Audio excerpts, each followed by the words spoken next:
Today we're tackling a topic that so many of us deal with but rarely talk about openly, the intersection of dating and anxiety. If there's a lot of lead up before the date, we can really start future tripping. I was talking to somebody and I asked them, oh, what do you do for work?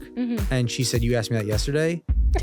Shit. That is when I started to shift my mentality of, okay, I need to be more intentional. In the early stages of dating, there's so much uncertainty that has to be tolerated.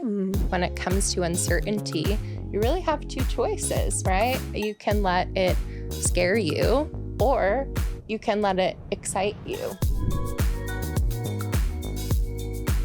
Welcome back to another episode of First Rounds on Me, a First Rounds on Media production. Today we're tackling a topic that so many of us deal with but rarely talk about openly, the intersection of dating and anxiety. And who better to break it all down with than Gianna LaLota, a New York City-based therapist who specializes in helping adults navigate anxiety in all of its forms.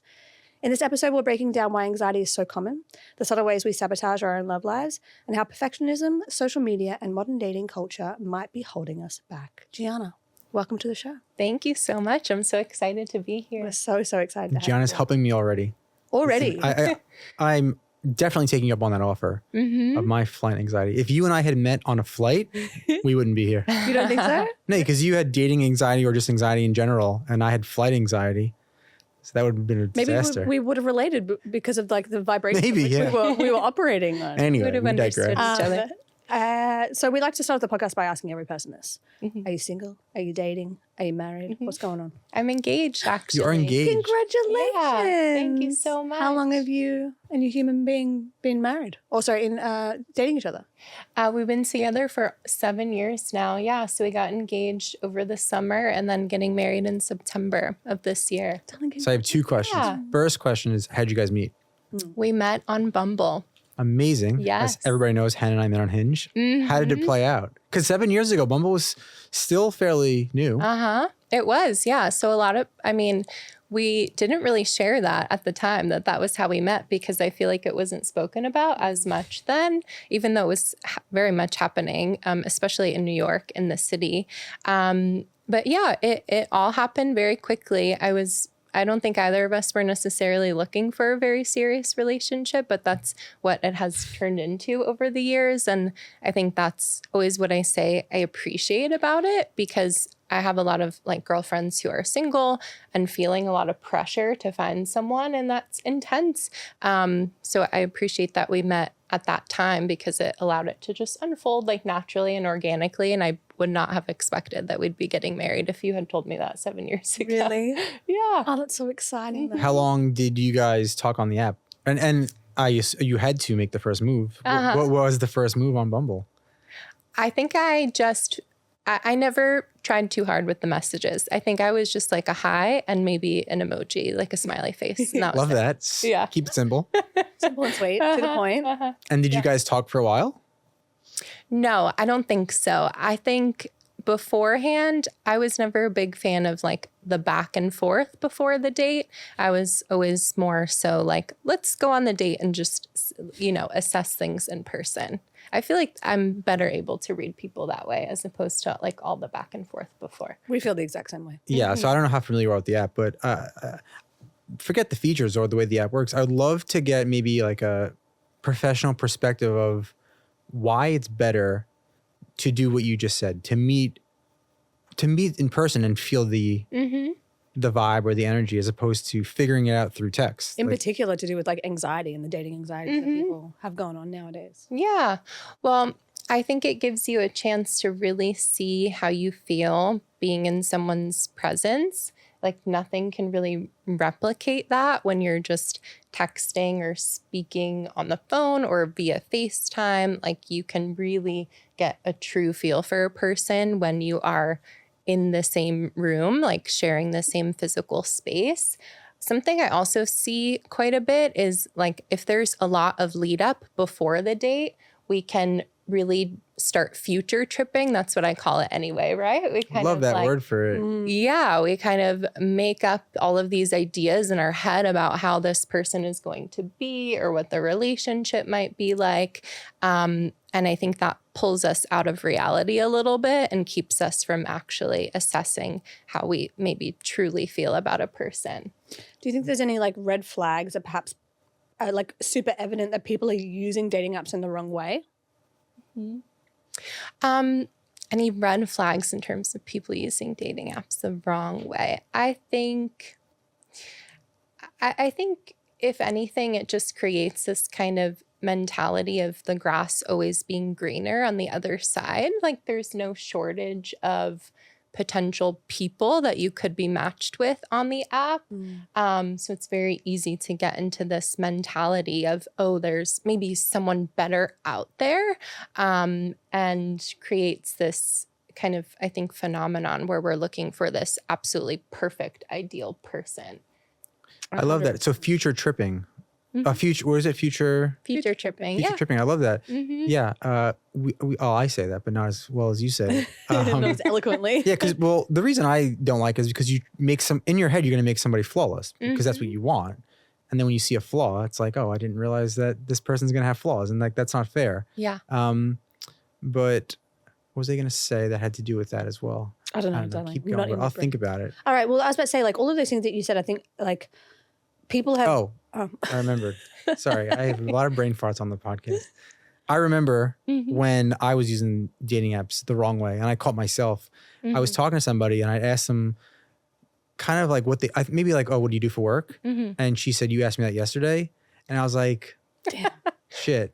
Yeah, it's not a big deal, but you don't want to become that guy that's asking the same question to 10 people, and then it makes them feel belittled. And I was like, okay, that is when I started to shift my mentality of, okay, I need to be more intentional on this. You know what one of my red flags was, like back in the day of dating, is when you'd see someone's profile, like granted, this is kind of like my problem as well, but like when people have like so many of the apps downloaded, like they have every Hinge, Bumble, Tinder, First Rounds on Me, like literally every single one of them. And then if you were on a couple of them, you could kind of see the fact that they were like regurgitated. And it was such a turn off because I was like, clearly you're not taking it seriously. Like you're literally spreading that net as far and wide as possible. And you really truly don't care about like actually meeting somebody. That was always a red flag or like a turn off for me. But I think in terms of like what you said earlier, I think so many people know this subconsciously, but like perhaps don't recognize that all of the things that you said all kind of come together.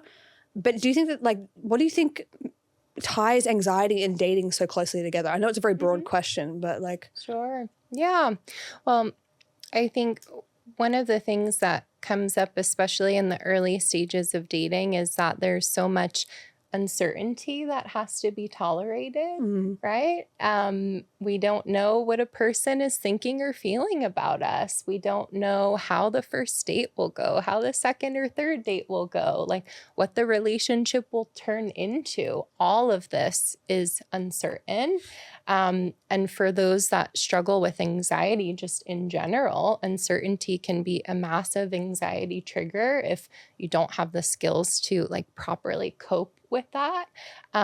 So one of the things that I constantly talk to clients about is that when it comes to uncertainty, you really have two choices, right? You can let it scare you, or you can let it excite you, right? So I think in dating, it's especially important to like lean into that aspect of it. Of course, it's like easier said than done, but those are, like two very different sides of the same coin of uncertainty. Do you think it's also like what you're saying in terms of, excitement and uncertainty, or excitement and nervousness? Do you think it's one of those things where it's like practice makes progress? So like the more that you almost train your brain and train your body to react to it with excitement versus terror, the better that you'll kind of get at it as you go along? Yeah, absolutely. I mean, I think exposure for any sort of anxiety can help us settle and get more comfortable with it. I think it can also be triggered because it reflects how deeply someone cares about dating, like how much they want to maybe find a partner that suits them. So some people can feel anxious about like whether or not they will find that person or if that will happen for them. Yeah. What's like a tip that you'd give somebody with anxiety to take it one step at a time and not look too far into the future?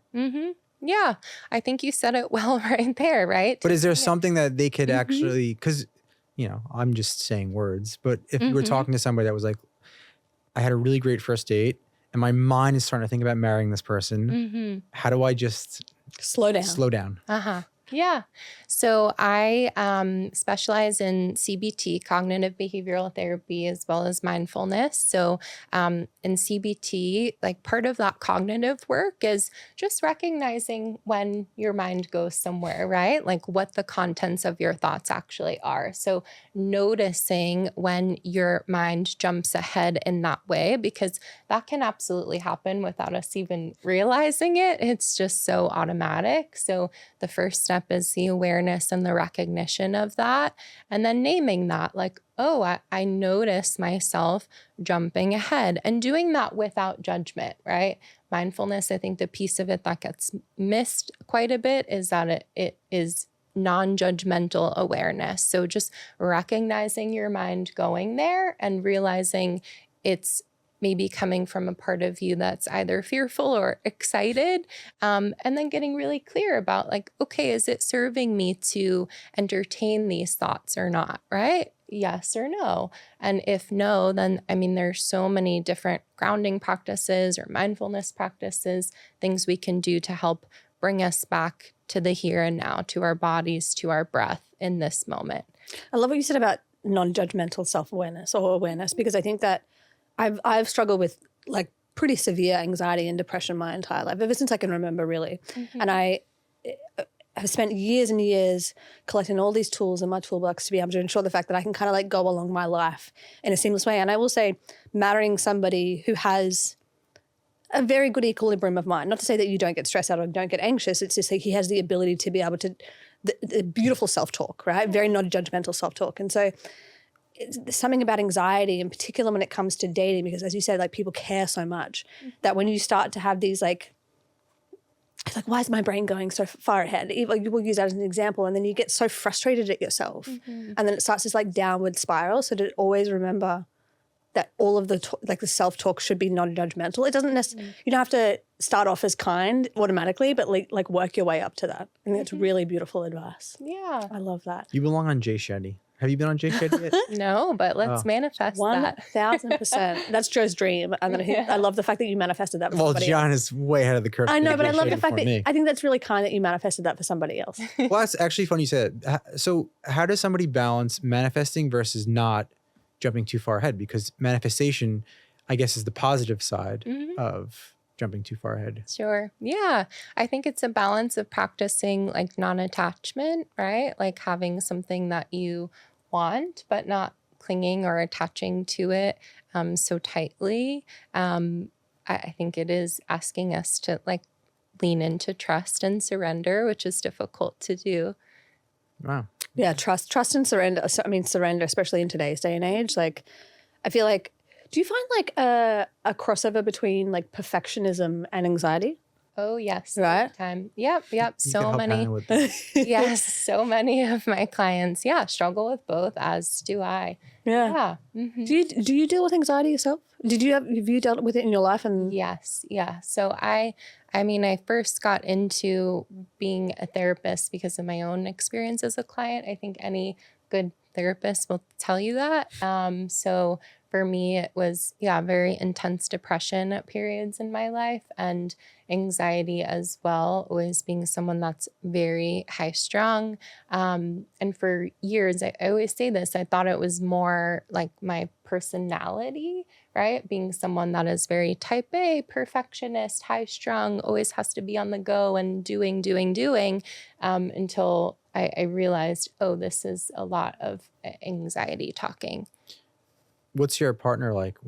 Like, I assume you guys have to have really great communication. I only say that because we have to have tying it back to us, there would be times when there wasn't good communication and she would be going through anxiety or depression, and somewhere through an argument it would come out that, oh, sorry, I'm just feeling very anxious today. And I'd say, okay, as much as, I'm not the best communicator at first, I could be a better communicator. Can you tell me when you're starting to feel this way so that I could at least, be there to support you? Sometimes it's so dang hard to articulate though, when you're in those moments of like trying to articulate like how you're feeling. And then also it is that it's like almost like a pride of the fact that like, I don't want you to see me less than, I don't want you to see me, you already feel so like down in a hole about it. Like you never want to see the person that you love the most. Seeing that reflected back in you. It's really bizarre. But yeah, It's like counterproductive, I guess. I know. Yeah. It's ass backwards. Most anxiety is though. It's ass backwards.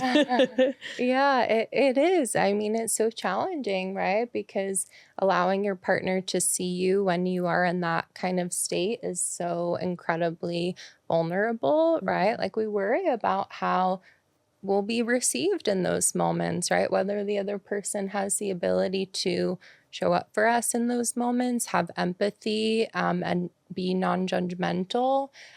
So yeah, I have a partner that's very understanding. He balances me out very well. He's very grounded, very calm, which is great. Like I certainly need that in a partner. So we balance each other and are yin and yang in that way. But I've had to get a lot better about naming it when I feel it, and also recognizing that he's going to also have feelings that surface when I share that I'm in a bad place, you know? Like, of course, I'm sure it happens with the two of you as well, right? If you know that she's struggling, it provokes feelings in you. And so I think sometimes the partner on the other end, it can bring up such feelings of like helplessness for them, just wishing that there could be more that they could do to help. And sometimes there's not, right? Sometimes it's just about physically being there and letting them know, hey, if you need anything, I am here. So that can be challenging for the person on the other side too. I think that's the hardest challenge for, I'm not going to generalize all men, but for me, where it's like, I get that you want me to just listen or just be there physically, but I do want to help. And then when you know that there's nothing you could do, it's really hard. Yeah. Helpless. Like you said, you're a fixer. I mean, I think when you see someone that you love in pain, whether that be physical, mental, emotional, whatever, your natural inclination is to want to fix it, is to want to help. Problem solving. Problem Like, solving, exactly. I don't need a solution. Well, yeah, and that's again where our communication has come into play of like, you know, our growth in communication, where I say to you sometimes, I'm like, hey, I even preface the conversation, I don't need a solution. I just need you to listen, and I need you to be like, that's really shit, or that must be horrible to have to deal with. I'm here for you if you need anything. And I think approaching, this again, we're getting better at this. Doesn't mean that we do this every single time. Yeah. But when you start to implement that, practice makes progress, and we're constantly evolving and getting that little bit better with communicating those feelings, particularly when it comes to the anxiety side of things, because there really is nothing you can do except just ride it out sometimes. Yeah. I want to talk about the ick and self-sabotage, because I think most prominently we saw this in the recent show Nobody Wants Us. Did you see that? Yeah. And so that moment where she starts having like that warped out feeling of the ick, which I think a lot of people can relate to, but then also how Adam Brody's character comes in and quells that by saying, stop self-sabotaging, like stop, like relax and bring it back down to earth, and I like you and you're not too much for me. So how do you think that, like, overall people can differentiate between genuine incompatibility and the self-sabotaging behaviors? Sure. Yeah. Well, I personally don't tend to use the term self-sabotage just because I feel like it has a real negative connotation to it. I think really self-sabotage is coming from protective parts of us, right? Like parts that are trying to help protect in some way. So for example, let's say if you notice in dating that you have a part of you related to the ick, right? That's kind of on the lookout for something that is wrong in the other person, right? Like, why might you do that? You might do that because there's a part of you that doesn't want you to get too close, that says, okay, let me put this person at an arm's length, right? Let me not get too close, because if something happens down the line, I don't want to be hurt, right? So that can happen. I think like looking out for these icks, but kind of like almost manufacturing them in a way. Yeah, I think that's so true. Is that almost like a version of future tripping, but like in a negative way? Like where you're like looking for them rather than like coming home from a first date and be like, I'm gonna marry this person, and be like, let me think of all of the ways that I could find something wrong with this person so I don't have to go out for a second date with them, even though I like them. What are some subtle everyday ways you think that people unknowingly, let's find a different word than sabotage, but like do things like that in their everyday lives and when it comes to dating? Yeah. I think that there are so many protective parts of us that can come up in relationships that keep us from authentically connecting with others.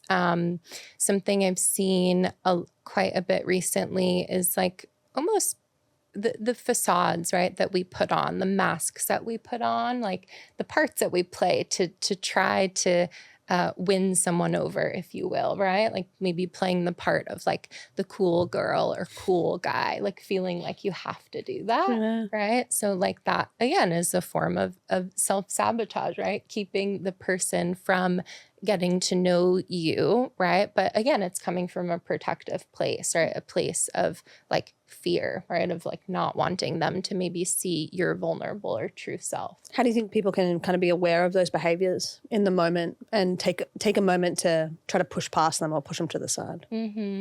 Yeah. I mean, some of these things are very challenging to recognize on your own. I think if you have trusted friends or people in your life that you can talk to about some of these patterns, that's amazing. Or therapy, of course, right, is I'm a massive advocate for, can really help you start to uncover some of your relational patterns. But I think you can also get curious about things that you may have noticed over time if it feels like you have been dating, quote unquote, unsuccessfully for a while, right? Get curious about that. Like what might be happening? Am I showing up as my true full self here? Or are there things that I might be doing knowingly or unknowingly that might be getting in the way? It's really good advice. I remember like in my 20s, it was like a sense of maturity. So we'll use the word self-sabotage or an alternative You word. could call it that, sure. But I think I was trying to be a good person to not break up with somebody because I didn't want to hurt their feelings. And then I thought, okay, what's an alternative route to get out of this? Be a bad guy or something where she would leave me. And it's like, okay, at least I know that I don't want to be part of this. And she could feel that she's the one that broke it off. And obviously it's not a good strategy. No. And it's immature. But I think a lot of guys growing up who don't really know how to communicate properly do that. It's just like, I'm just going to let it unfold like this. And then she's eventually just going to break it off. Yep. Yeah. Right. And I think that's an example of kind of really a lack of emotional maturity, not being able to handle it if you were to hurt the other person and they were to then be upset, right? Because then what might that do for you? That might bring up guilt or be something really challenging to sit with that other person in their feelings of hurt. Yeah. And I just think for all people, it's not a bad thing to tell somebody you're not interested in them. Like everybody's not going to be your person. So on both sides, as the person who's being broken up with, yes, it hurts in the moment, but it's fine. And the person who's breaking up with, it's more mature to tell somebody, listen, nothing wrong with you. You're just not my person. Yes, it's going to sting, but we'll just go our separate ways and eventually find somebody that's more compatible. You're doing them a favor, right? Well, what's that saying is like, rejection is redirection, right? So like something that is not meant for you will leave your life. It may hurt, it may sting, it may confuse the absolute shit out of you at that moment because it's not clear to you what the reason is, but there's always redirection for a reason. I love that saying. Yeah. And that person deserves to be with someone who wants to be with them, right? You're not doing any favors by sticking around if you don't really want to be there. Yeah. It's so interesting that you used to do that because like it's almost like you would rather them see you as a dickhead. I think you know what I mean? Well, it's a combination of things. It's a combination of emotional matureness, insecurity. Yeah, I would say like there's and avoiding confrontation. Yeah. If you break up with somebody, before you do it, you're thinking about how this is going to play out. And you're going to think about the best case scenario and the worst case scenario. The worst case scenario is they're going to say all these mean things about you that are probably going to call you out on why you're a bad partner. And if you're an insecure person in that moment, you obviously don't want that. So I think it's those three things of why people do it. At least I could speak for myself. And I was like, yeah, I don't want to hear bad things about myself, but who am I to tell them that they're not good enough for me? So I guess my only alternative route is to just self-sabotage. I mean, that's very retroactively self-aware, which is a wonderful thing. And like you always have that we grow and we become more emotionally mature as we get older. But the fact that you were, you didn't want them to think bad things about you. And you kind of like answered your own question of what you said before. Like you're not breaking up with this person or you're not letting this person go out of your life because they're a horrible person or they're not a good partner. It's just they're not your person. You were waiting Takes for me. years. As a guy, it takes years to figure that I out. know it does. And I think honestly, and this is not a generalization in any way, shape or form, but in particular with our relationship, I think it was more so like you needed someone who had the patience and the kindness and the space to allow you to grow emotionally. Yeah, and I think we always talk about like every date means something, even if it's not your person.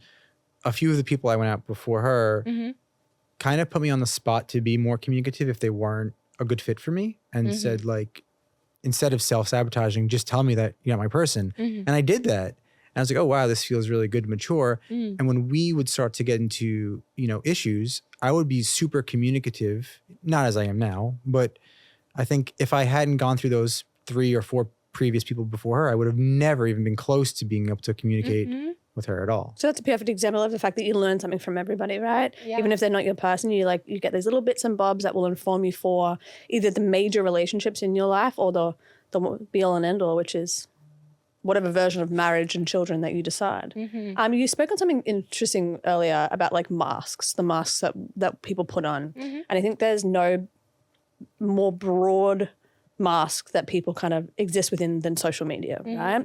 So how do you think that social media has warped our perception of what dating should look like? Yeah, I think social media, the danger of it is that it breeds so much comparison, really. It's really difficult to engage with social media and not have thoughts of comparison. And I think dating, if I talk to clients about this a lot, right? Dating, if they are connected with someone that they're dating on social media, it can breed a lot of overthinking, right? Kind of like monitoring that person's social media engagement or behavior in a way that becomes like very unhealthy and a bit obsessive. Yeah, 100%. I mean, I was guilty of that when we started dating.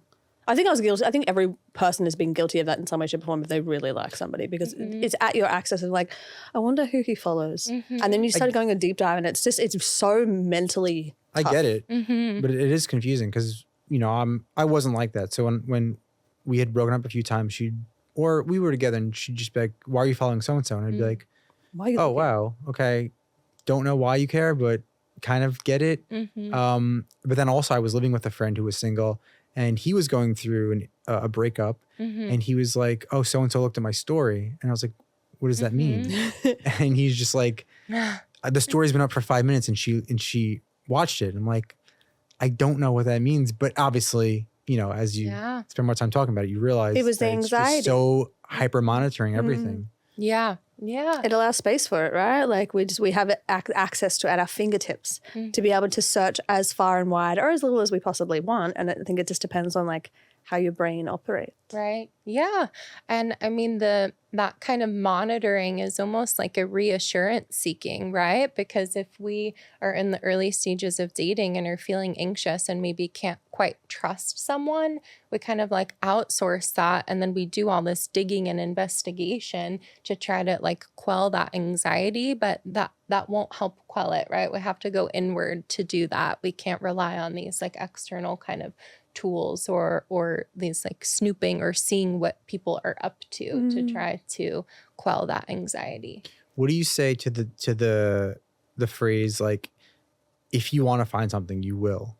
Because I think a lot of people, if you're snooping around, you're eventually going to find something that you don't like because you're putting that verbiage or that aura into the world.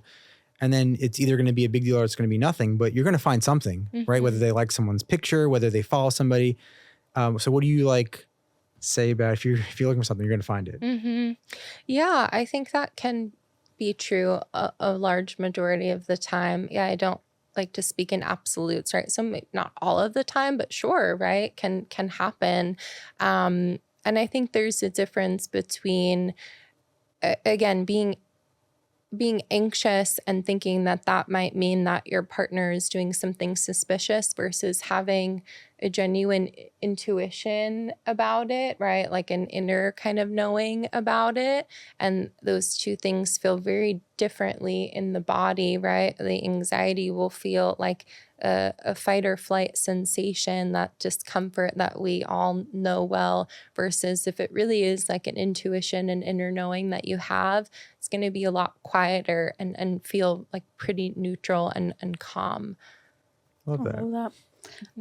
Overall, you've talked kind of like the power of self-compassion. You talked about it a little bit here, and you talk about it quite a lot within kind of that, because I did a lot of research on you. Yeah. Why do you think it's so crucial to have self-compassion in the dating world in particular? Yeah, self-compassion is everything.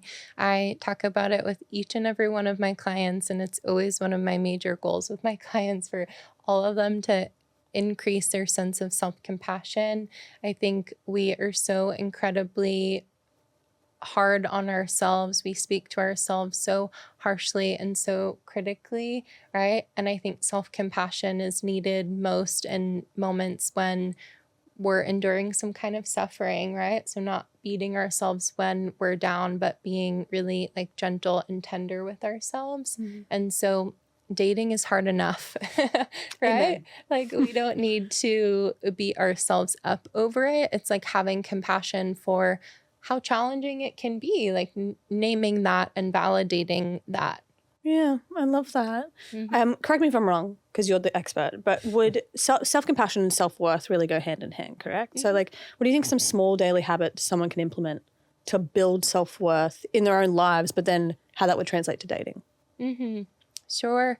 Yeah, I think self-worth comes from within ultimately, right? It comes from knowing that your worth is inherent. There's nothing that you can do that will either add to it or take away from it. It's there. It is. So when we start to act in accordance with that belief, we show up really differently in the world, right? Someone who really knows that they are worthy, it goes for what they want, right? Like doesn't tolerate behavior that they know they don't deserve, right? They understand what they deserve and are worthy of and seek that out without kind of compromising or settling for less. And when we act in accordance with any belief, it also helps to strengthen that belief. So we can use our behaviors to strengthen our beliefs too. So when we do those things, we act in accordance with the belief that we have high self-worth. It just further helps to strengthen it internally. Are those behaviors and beliefs an alternative or another way of saying confidence, and how if you feel that way internally, you're going to be perceived more confidently dating, which I think most people think is attractive. When you're comfortable with who you are and who you present, that's a very attractive quality. Yeah, absolutely. I think it's definitely related. Typically, when I say belief, I'm talking about like a core belief. That's just what we call it in CBT. So a core belief is a belief that we have about ourselves. It's typically formed really early on in childhood and really shapes the way that we see the world. And it tends to continue to get reinforced over time. So I work with a lot of clients who have really like negative self-core beliefs, and we work on adjusting those, right? Like strengthening more positive, realistic core beliefs about the self, but definitely relates to confidence too, right? So where does that come from as a child? Is that from your parents? Is that partly your parents and partly how you just are as a human being? Like how does that build in a child? Sure. Yeah. I think it's so different for everyone, right? I don't have a blanket response for that, but it's never one singular moment, right? It's always a culmination of factors. So for example, right, if I work with a client who believes that they are too much, let's say, right? They probably had many moments in childhood that made them believe that about themselves, right? Could have been parents, could have been siblings, friends, teachers, right? Like, and in subtle ways, right? Very rarely does someone say that to you. Sure, they can, right? But it happens in these subtle kind of moments. So that's a lot of the exploration that I do with clients, right? It's like, okay, if you have this negative core belief about yourself, like close your eyes, reflect, and think like, when is the first time you remember feeling that way? And we just kind of trust the different, memories that surface. And even if we can't totally pinpoint something specifically and put our finger on it, that's okay too. Sometimes we struggle to do that, right? Or we suppress these moments as well. Yeah, I think that's so important because in our lives, that's something we talk about all the time. We spend time with families, and we, as children, we were just brought up so differently. And as we become adults, you could see how we operate mentally. So it's just fascinating that it all stems It from is childhood. fascinating. You can literally, I mean, you can talk about it for hours, but as you said, it's like it not only comes from your childhood, but then gets reinforced throughout your life, and then whether in major or subtle ways. And and then I think I say this thing to Joe all the time that I will not bleed on you if I'm cut. Right. So it's kind of like almost my responsibility in a way, even though perhaps I didn't choose the way of which I was brought and the things that have been installed in me as a human being that then relate to like the anxieties and all of the fears that I have within my brain and my body. It's also my responsibility as I get older to ensure the fact that I try to heal that, or I try to shift and I try to change that. And then, you think about moving forward to life of like having children, all those kind of things. It's like the last thing I want to do is be able to pass that on to my children either, or unconsciously pass it on. So it's just this constant evolution of making sure that you're not operating from a place that's fearful or that's from like a quote unquote damaged space. And it's more so like, how can I heal that and move forward? Yeah. Yeah. It's a beautiful perspective to have. Did you ever hear the story about, I think it was like a single mother, she worked a lot of hours. I think she might have been a nurse, and her daughter was just the happiest kid, and she would sing all day, and she was known as the girl who sang in class. And the mom worked like a double shift. She came home and she was really tired, had a headache, and the child was just singing, and the mother was like, stop singing, and then just screamed like, stop singing, it's really bothering me.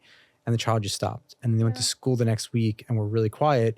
And the teacher said, I don't know, her name is Marissa. Hey, Marissa is like acting really weird. She's being really quiet. Yeah. And they thought, oh, wow.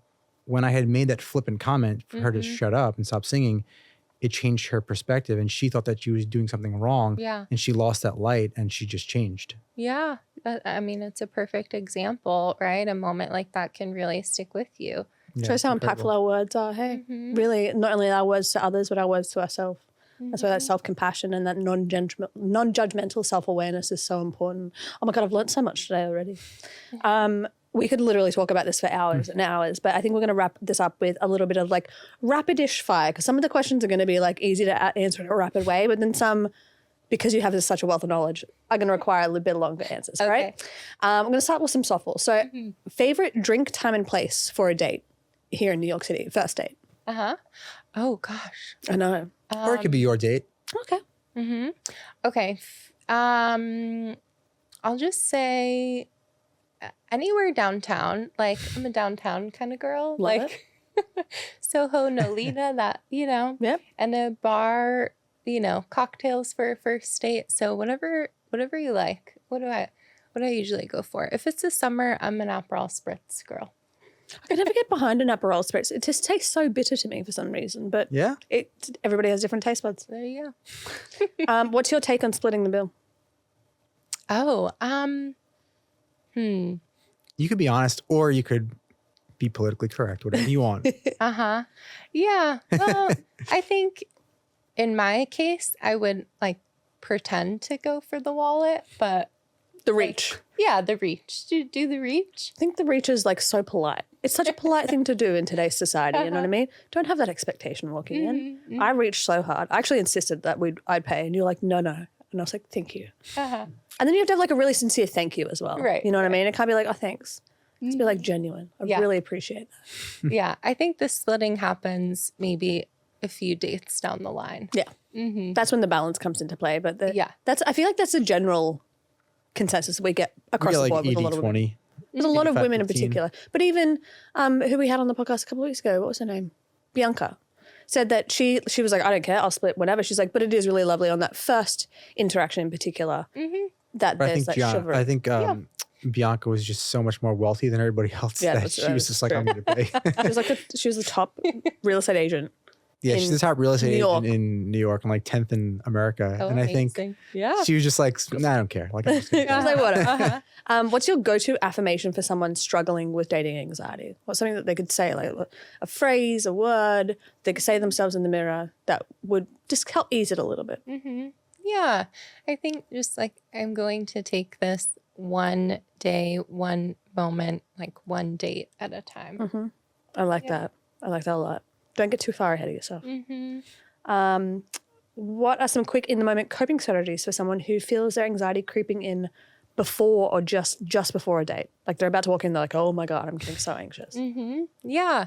The breath is so powerful, right? The breath is the one function of our autonomic nervous system we have control over, right? So deepening the breath, even just taking 3 deep breaths, right, can get us out of that sympathetic nervous system state of fight or flight into the parasympathetic nervous system state of rest and digest.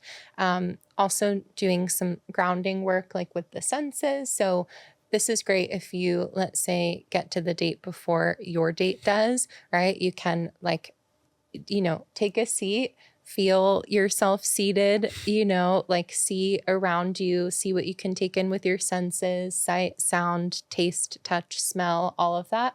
Because the grounding and activating the senses really pulls you into that moment.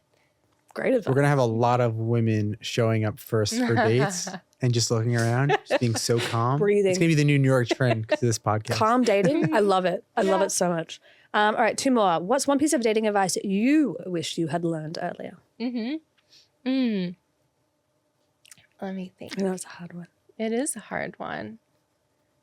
I think I would have liked to just learn that like it's okay to be fully me. Like the right person is going to love that. Yeah. I love that. I love that advice. It's such good advice for people out there. People, you are going to find your person. You're going to find that one person that thinks like all of your perceived quirks and flaws are just like the most magical thing ever. And they're going to think you're the most magical being. And it's very important. Like, again, going back to my experience when I lived here, I'd pretend to know about art or music before a date because I was, that's cool. That's what women want. And then I'm saying these things. I'm like, what am I even talking about? I don't know anything about this stuff. Oh, darling, that's so sweet. All right, last one. If someone could take away one thing from this conversation, what would you like it to be?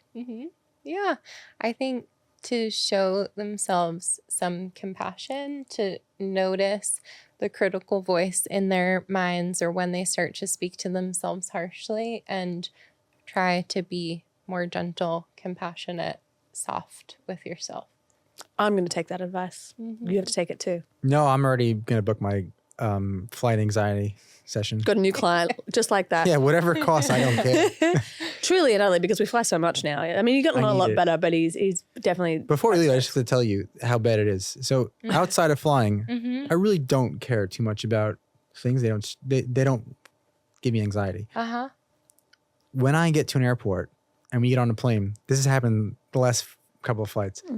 The pilot will say, if any of the children want to come up to the cockpit and see the plane and like familiarize themselves, every flight I go up with the children and just ask stupid questions of like, how's the weather today, guys? Like, are we gonna have a smooth flight? And they're just like, why are you up here? That's not stupid questions, though. That's self-soothing. That's how much questions. anxiety I have on a flight. Yeah, it's pretty bad. A lot of people struggle with it. You're not alone. Yeah, it's quite a common fear, correct? I think it's the second biggest phobia, I believe. Is sharks the first? No, I think public speaking is the first. Oh, that makes sense. I believe. Gianna, it's been an absolute pleasure. Like I said, we could talk for hours and hours. And I think it's like, I know that I came away with some new knowledge and information. I know that you did as well. I think I can speak for you. And I really, truly hope and kind of know that all of the listeners at home can take something away from this. But for the people who want to know a little bit more about you or about what you do, or perhaps even employ your services like Joe is going to now, can you let them know where to find you? Sure. Yes. So I am the founder and clinical director of Mindful Mental Health Counseling. So it's a private practice where we serve clients both in New York and New Jersey. That's where I hold my licenses. So you can find my practice at nycmindfulmentalhealthcounseling.com. And then I also share a ton on Instagram. So you can find me there at Mindful Therapy NYC. Awesome. Amazing. Darling, would you like to do your little outro? Well, thank you, Gianna. This was amazing. And thank you guys for listening. Check out one of our past episodes. Subscribe. It helps us a lot. We love you. We appreciate you. Happy dating. And we'll see you next time. Bye.